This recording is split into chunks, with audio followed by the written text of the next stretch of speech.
Why is it bad for a child to see empty beer cans? Two empty beer cans isn't a sign of alcoholism.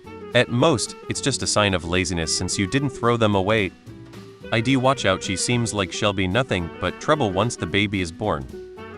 That's ridiculous. Something tells me this woman has let the power go to her head suddenly. I feel bad for anyone she has to deal with in her work. There's nothing wrong with it. And I would definitely ban that woman from your home. I would not allow her back in my house. She is overstepping big time. If she is trying to act like a social worker, treat her like one. Show me a court order next time she wants to visit. Otherwise, a social worker is not coming in my house. This is your warning. She will continue to overstep if she is allowed.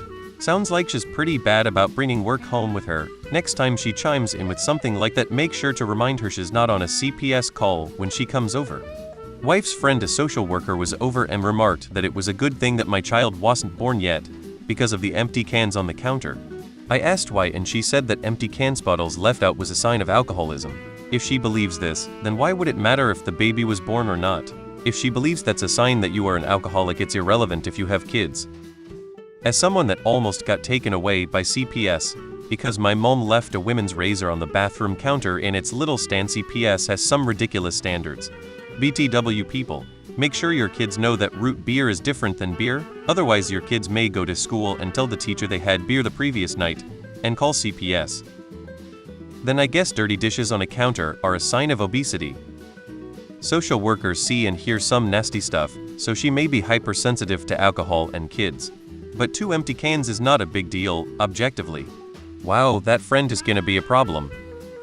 It's not, but I know someone who isn't allowed into my house ever again if that happened to me. Who knows what other silly things she thinks that could cause unproductive encounters with CPS for your family. Why is it bad for a child to see empty beer cans? It isn't? Actually, hiding or minimizing the amount you drink would be worse. Let me guess. She doesn't drink or is super religious. I'm a recovering alcoholic, and even I think she's batshit insane to think that 6 empty beer cans is encouraging your kids to drink alcohol. Tell her to mind her own business. They are fun to build towers with. As a social worker myself, your wife's friend is the kind of social worker I hate. People who grew up in a fucking bubble and then try to hold other parents to unrealistic standards with no sense of context or consideration. Your pregnant wife's friend needs to mind her own business. People who throw the word alcoholic around often have never met a real alcoholic. Well, sticking your nose where it doesn't belong is a sign of being a bitch. I never drank alcohol while raising my sons, and yet, one son grew up to have a drinking problem. Parenting is not that simple.